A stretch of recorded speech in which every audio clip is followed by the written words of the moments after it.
if you can really strip back to the essence of what you're trying to explain and go, what is the one thing that if people don't understand this one thing, they will never have any chance of understanding the bigger concept. It just closes that door. And if you can articulate that, maybe it's not one, maybe there's two or three of those, really complex concept, but there's almost never like 10. Then for each of those, you sort of search your associative memory for other settings where that concept can be applied. And you'll come up with maybe 3 or 4 options, and you'll try to pick the one that is most likely to be something that your audience can resonate with. I am an actuary. I am an actuary. I am an actuary. Welcome to the We Are Actuaries podcast, where you'll meet leaders who use their actuarial powers to solve a range of problems and make a real difference.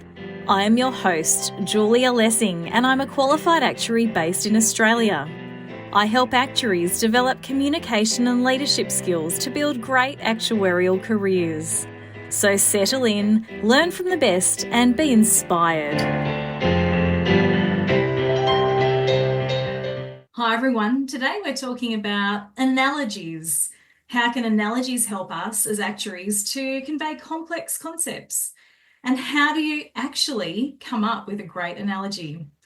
Joining us for this discussion is Victor Bajanov, an experienced actuary and seasoned analytics leader with nearly 2 decades of experience in data science. Victor is currently an executive at Quantium, where he blends his actuarial knowledge and cutting-edge data science skills to bring valuable insights for his clients. He is known in some circles as the King of Analogies. Victor, welcome to the show. Pleasure to be here, Julia. So Victor, the King of Analogies, I'm so thankful to Amanda Aiken for introducing us, because I was delivering a session about presenting with impact to a group of actuaries last June, and one of my tips was to leverage the power of analogies and stories in presentations.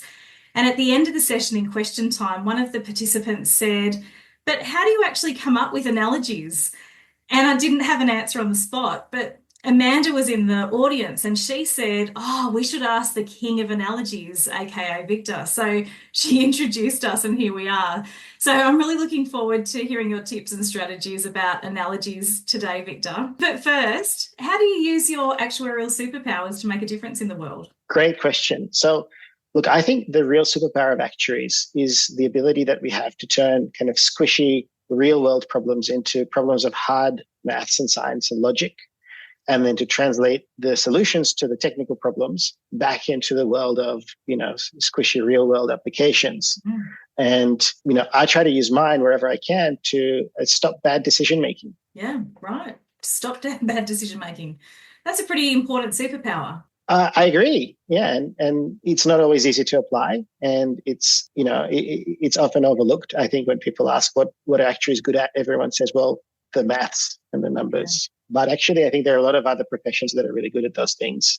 That's true. I think that actuaries really being that bridge between the two worlds. Yeah, if it was just the maths, I think you made a good point there, Victor, that there's lots of other professions who are also good at maths, and it's not just what we do. Yeah, absolutely. Okay, excellent. Great superpower. Thank you. So let's talk about analogies. Why are analogies so powerful? So I think analogies kind of shortcut learning.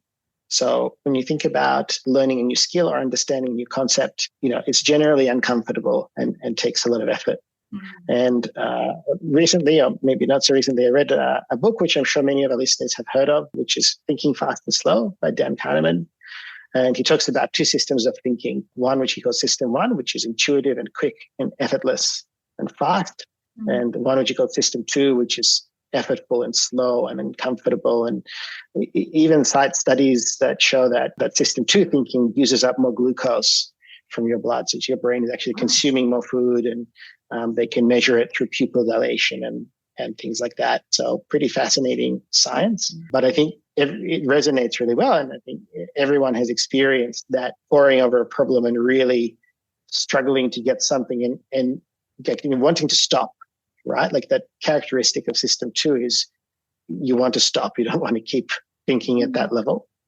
And when you're asking an audience, especially if you're trying to explain something, you're asking an audience to put themselves out of their comfort zone into that system two pattern of thinking. They really want to get out of there as fast as they can. And it's a big ask for people to sustain it for the length of time that, you might need to understand a concept that is quite, technical or quite difficult or maybe not easy to grasp in a few seconds. And we have a lot of those in our work. We do. And so if you can link it to something they already know, if you can reframe the essence of that, what you're trying to explain in a different setting that they can relate to, that can mean they can bring some of their system one intuitions and transfer those knowledge, those learnings onto the new thing. And it really just acts as a shortcut. Yeah, okay. Okay, so our system one thinking is kind of like things make sense to us. It's not as difficult. The system two thinking, we're going to need a bit more energy to actually work through those problems. It's a little bit harder. And so if we're conveying those complex concepts, we want to make it easier for people to understand them. We don't want them to be having to think too hard and to use all that energy and maybe stop paying attention to us because it's so challenging. Yeah, exactly. And especially if you're in a broadcast situation, like you're talking to a big audience, then people will stop paying attention. It's up to you to kind of hold the attention. And yeah, it kind of makes it difficult if you don't use analogies or stories. For a lot of people living in Australia, certainly most of us know how to drive a car. And if you cast your mind back to learning how to drive, it's really hard, isn't it? Like every corner is like beads of sweat, and you go through like maybe a 30 or 40 or 50-minute driving lesson and you come out exhausted, whereas now you get in the car and you don't even think about it. You just you're thinking about what you're going to have for dinner or maybe where you're going, what you're going to say to the person when you get there. If you're going to a business meeting, maybe you're running through all the things you need to know for your meeting. The driving just happens automatically. And that is a system one skill that you've internalized. But when it's new, when it's system two, you couldn't imagine driving for 6 hours to get somewhere. Yeah. And so if you don't use an analogy to back up what you're saying, then you're asking your audience to be doing the equivalent of that learning to drive for a sustained period of time, which normally means their understanding won't be very good. Like they'll make some mistakes on the way and they'll be exhausted by the end of it. And those things are not ideal outcomes, particularly in a business setting. So I love the way that you've used an analogy to describe the value of analogies. An analogy that I think you would be disappointed if I didn't. Right? But I think that's a really important point, because when this question first came up around, how do you come up with an analogy? The question was, well, when we're talking about actuarial concepts that are very complex, very difficult, very challenging, how do you come up with an analogy that is relatable for other people? But you've just demonstrated how you can come up with an analogy by thinking about something that everybody understands, which is driving a car. We can all relate to that. And so even though the idea or the science behind an analogy might not be as familiar, for some of us, many of us, it's probably about systems two thinking to get our head around. You've made that simple and shortcut the learning around that by using something that we can all relate to, which is driving a car. Yeah, and look, that's I think a key part of it, which actually, for me personally, took a long time to really internalize that. I used to default to making analogies in the fields that I knew well, and I think quite often they fall flat, right? Because so I do a martial art, and I would make an analogy that kind of fits with martial arts, but a lot of people don't do martial arts, and so they just don't. They're like, "What are you talking about?" Yeah. It was confusing before, and it's still confusing. Yeah. And I really love skiing, so there you get kind of more overlap. You may be lucky you find someone who's really into it as well. Yeah. And you use a skiing analogy, but a lot of people have never done it or maybe not familiar with it enough to grasp the analogy, and so it just doesn't resonate. And really a big learning for me was you have to pick a framing that your audience understands, not a framing. Ideally, you understand it as well, but if it's one-sided, it doesn't work. And then the other thing is you really have to understand the concept that you're explaining quite well, because you have to be able to kind of strip away all of the details and minutia and really get to the essence of what it's about. And a particular concept or idea might have several angles, and you're only explaining or focusing on one of them at a time. And you have to be able to, in your mind, articulate that pretty crisply. Like really, if you can't say it to yourself in a single sentence, you Mhm. probably haven't stripped enough of the detail away. Okay. And then you kind of search your memory or associative memory for other settings where that similar concept might apply. Mhm. And you can really get down to the bare essence of some very otherwise technically complicated and difficult to explain things. So I can give another example from our work at Quantium. Mhm. So one of our products is one we work with retailers on promotional pricing. And so if you're a retailer and you're doing a promotion that you're giving a discount to your customers, it's very hard to know if that went well, Mhm. right? So it's easy to say, we halved the price and we sold 5 times the number of units. Yeah. But then, were those 5 times the units at the expense of other substitutes, right? So other types of chocolate bars or whatever that people didn't buy, but instead they bought the one that was on sale. Yeah. And how much did you lose from that to offset your gains? Mhm. Or did you just kind of compel people to bring forward future purchases? But they look at those chocolate bars and go, well, these things have a pretty long use by date. I've got a big pantry. This is a good price. Mhm. Giddy up. But actually, you've just lost higher margin sales in the future from that person who might be a regular consumer of chocolate. Mhm.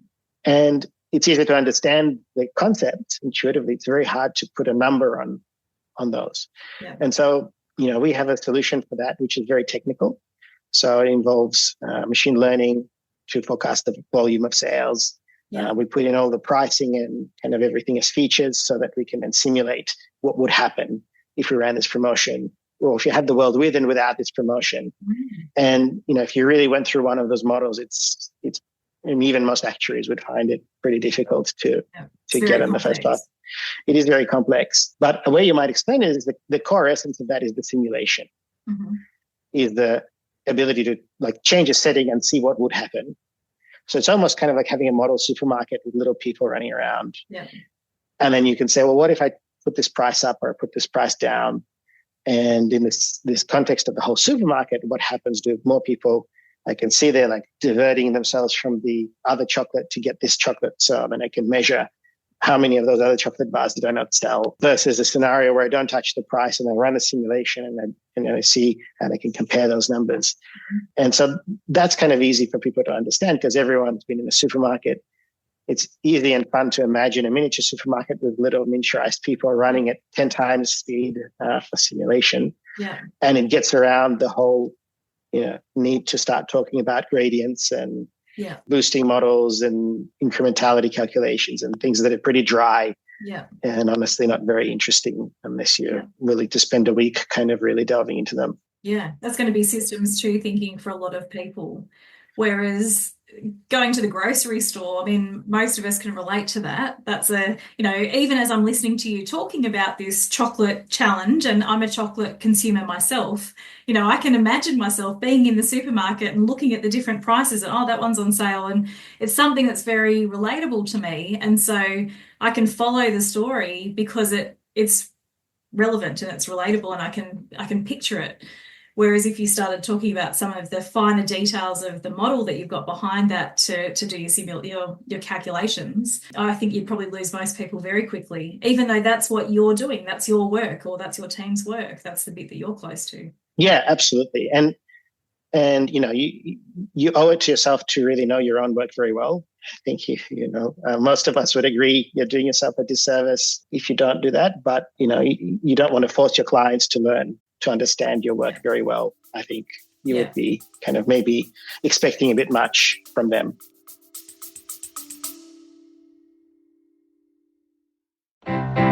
You're listening to the We Are Actuaries podcast, brought to you by Guardian Actuarial.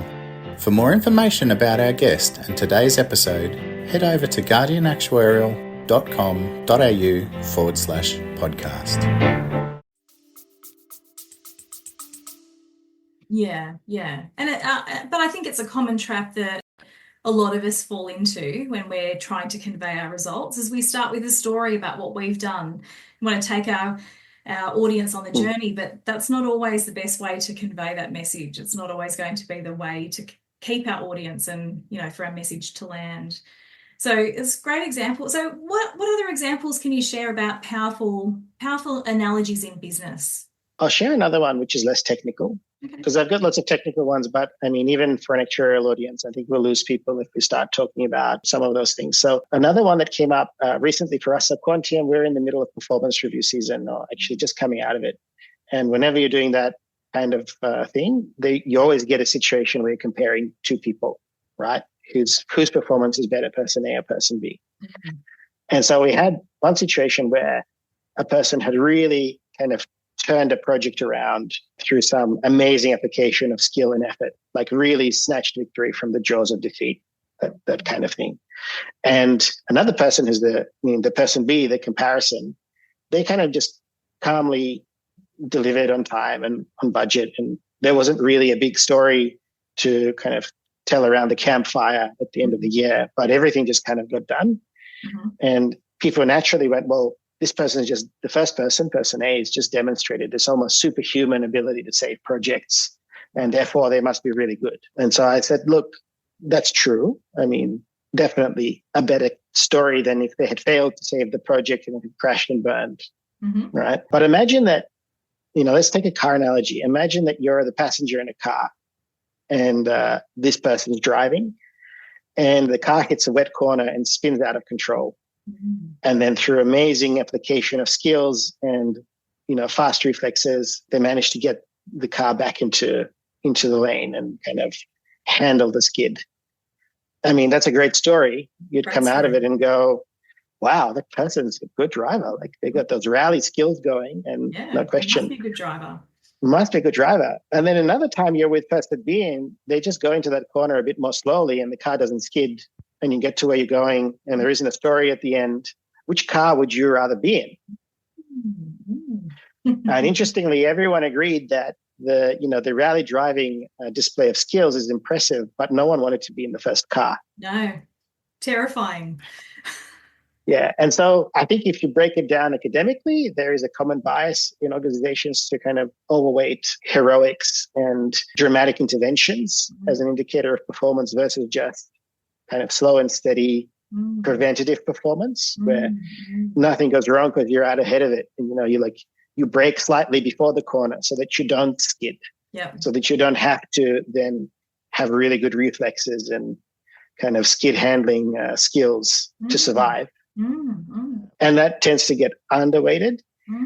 And I think a lot of people know that, but it's easy to fall in the trap. And the analogy just really brought it out. That's a great analogy, Victor. I think about all the performance roundtables I've sat in over the years of my career, and it's always the person that's done the heroics and rescuing the skid that, is the high achiever. They've got the high, the job well done and such high skills. But it's so interesting to hear you describe that analogy to really actually just paint a slightly different story, but probably a bit more, maybe even a bit more accurate. So rather than just the theatrics of what we're hearing.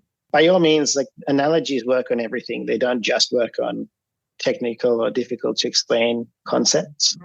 You can use them for even simple things. And the most important thing I would say is the more you use them, the easier they start coming to you. So just like system 1, system 2 thinking, I think if you drive a manual car, I mean, this is one I'm going to have to drop because I'm not even sure if they make those anymore. But generally, experienced drivers won't think about changing gears. They're just going to automatically be in the right gear most of the time. And if you ask them, how do you do it? Or, what are some good tips? I've actually met a lot of people who can't even tell you. They go, I don't know. I did driving lessons like 20 years ago. You should probably ask a driving teacher. I just kind of drive and it happens. And the more you do it, the more you will internalize it and you'll get to that level with throwing in analogies.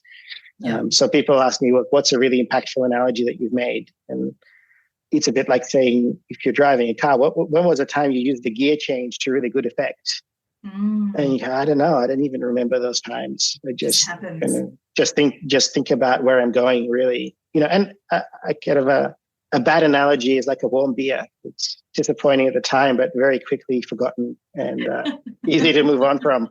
So even if you get it wrong a few times, it's not going to be held against you. I've found normally just kind of falls flat and then you move on and then no one remembers it the next day. You learn from it. Everyone else doesn't even know that it happened. The next day they've moved on. Yeah. They've got better things to remember than a bad analogy someone made that didn't stick. Yeah. So interesting. So interesting listening to your analogies even in this conversation, because already I'm still, I'm thinking about the manual driving. I'm thinking about how hard it was to teach my children to drive manual because I internalized all of that. And it's just it's so vivid, so powerful. And about the warm beer you're going to have later, maybe. The warm beer I'm not going to have later. Yeah. Okay, so you've shared some really practical tips around, the importance of practicing, and don't worry too much about the bad analogy because it will be forgotten. So keep practicing, really know your content, in a really sort of synthesized way, and to pick things that are not just things that relate to you and within your experience and knowledge, but, that of your audience. I mean, can you tell us a bit more about how you generate new analogies? Can you talk us through your process? Yeah, well, it's a bit like the process for changing gears. Hard to remember once you've done it for a while, but generally, I would say you have to kind of understand the essence of what you're talking about and really strip away the things that are details or kind of dressing or maybe important to the implementation, but not important to the core concept. And what do you mean by that? What's the distinction between that? Well, like the key to the supermarket example is the ability to simulate without actually going to a real supermarket and making a price change, right? That's the core concept that makes that use case possible. And then the how you simulate, that's a detail that actually is the difference between being able to do that use case at all and not being able to, right? And just like, if you ever took a ski lesson, then they'll say, well, turning on skis is really just about transferring your balance from left to right. But it's the ability to do that while your skis are getting pushed around by, tracks and ice and so on, that distinguishes a good skier from someone who's going to end up kind of spread over the snow along with their belongings. Yeah. And so it's easy to get, caught into the how and talk a lot about the how, when the fundamental essence of the process maybe doesn't need that detail in order to explain it. That's something that you can teach later if that's the situation you're in, but maybe not even essential to have people understand what it is that you're doing, right? So someone who can't drive a car can theoretically understand changing a gear and what it's for without having the detailed explanation of, like, first you press the clutch and then you find the friction point and so on. If you can really strip back to the essence of what you're trying to explain and go, what is the one thing that if people don't understand this one thing, they will never have any chance of understanding the bigger concept. It just closes that door.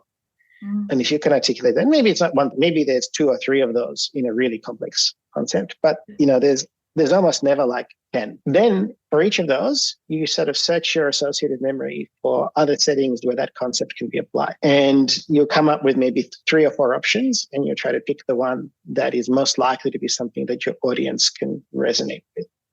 And, the adage, know your audience, right? So if you're at a actuarial conference, maybe you use some analogies where actually the analogy can be technical because everyone's done a lot of technical training. Right. If you're at a marketing conference, maybe that's not such a good play, right? So, but, with actuaries, I've described certain concepts of saying this is like a commutation function, and they go, oh, yeah, gotcha, right? And you never try that on a marketer. Yeah, so you can use a technical concept as your analogy, or so long as the audience understands that. Correct. And so long as the core concept you're trying to explain matches the core concept of whatever the analogy is. Yeah. And so you're looking for that match. Okay. And it sounds like that core concept is less likely to be the how. It's, it's more likely to be the key essence of that context that you're trying to describe that is fundamental to understanding what it is that you're trying to share. Yeah, look, it can be about the how. I don't think there's a hard and fast rule, but if you're trying to explain how to do something, maybe the analogy is about the how, but it's important that it's the one thing without which you really just can't do it, and not one of the many, many other things that are necessary but not sufficient, or help make it easier or make it better or whatever. But the one thing that's like, if you don't understand this, you just will never be able to ski or you'll never be able to drive. So for your simulation model example, it wasn't, oh, we've used this software or we've used this simulation tool or these are the factors, because that's all the detail that's not necessarily relevant to understanding the core concept that you're trying to convey, which is that you've simulated people moving around and making choices. Exactly right. So those are all things that, may be part of the secret sauce of how you do it. And if you're good at those things, your solution is better than, a competitor or an amateur effort, but they're not fundamental. Like you could do that simulation with pen and paper if you had to. You could get students to kind of walk around and pretend to be supermarket shoppers. Yeah. And so we did, when I was at uni, actually, I was part of a simulation that one of the lecturers was running on stock trading. Okay. And we all got asked to we got some software that they'd written, and we got asked to buy and sell like fake stocks and given a budget and so on. And he was trying to study some emergent effects of having different incentives in the stock market. So hard to simulate, at least in those days, with purely software. But, he just got 30 uni students in a room and said, you can earn $10 and, help me in my research. And that's also a valid way to simulate. If you had to explain what he was doing, I don't think he would say, well, I got 30 students in a room. Yeah. Because that's not really the fundamental kind of core essence. Yes. Yes. Yeah. Okay, interesting. So we've talked about why analogies are so powerful, that they shortcut learning and they help to make it a lot faster and easier for us to convey our concepts, whether they're complex technical concepts or whether it's just concepts that we're wanting to share as part of a presentation to a wide audience. You've given us some great examples about how you've used analogies in business, about how you've really synthesized the core concept rather than talking about all the detail about how you do things, but really to just strip it back to the core concept and then frame it in a way that your audience can understand using a different kind of context.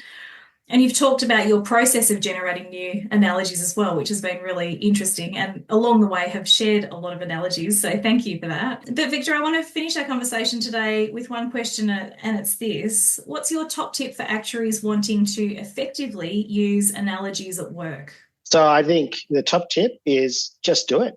Just get on and do it, right? The more you do it, the better you'll get. You won't see the results straight away. You'll just like any skill, it's improved through thoughtful application and practice, not by reading a book or listening to a podcast. Although this podcast, I'm sure is excellent, and I'm sure the recommending listeners stay on. But it's going to take more than that if you want to actually start doing it. It's going to take some willful practice, and then obviously kind of think through what are the things that will make this really great for me, and try to do more of those. But what are the things that will make this a really career-limiting move, and try to avoid those. So, for example, some framings for analogies can be very powerful, but also a bit risky. So try to avoid anything with like religion is not a good topic to frame into analogies.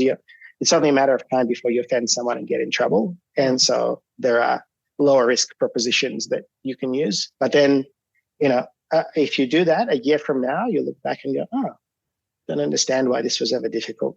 Some great cautions there and some great advice. Victor, thank you so much for your time today. I'm sure lots of our listeners will find this to be very helpful to learn about analogies so that they can then go out and just do it and practice themselves. So thanks for your time today, Victor. Thanks very much for the privilege. So there you have it. Real life stories and practical tips from a leader using their actuarial superpowers to make a difference in the world. If you enjoyed this episode, feel free to get in touch, subscribe, leave us a review, and share it with your network. You'll find details from today's interview in the show notes below and on our website www.guardianactuarial.com.au. Until next time.